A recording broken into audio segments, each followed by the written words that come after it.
sideedda bisha 11/2020 waxaan ka tacsiyeynaa geeridii foosha xumeyd sida qaabta daran u dhacday ee ka dhacday tuulada Dudumay ee hoos timaada degmada Wallaweyn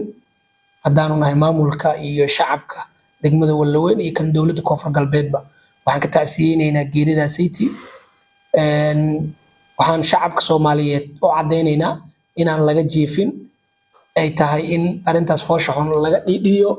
shaqana laga qabto laamaha amniga iyo maamulka oo midaysan waxay maanta howlgal ku sameeyeen tuuladii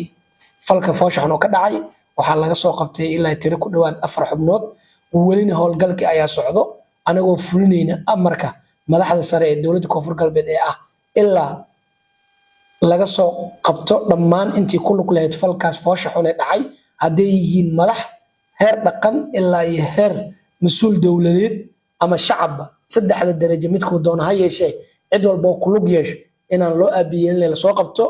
lana horgeeyo hay-adaha garsoorka ee awoodda u leh inay wax ka qabtaan inaan ku sino gaarsiino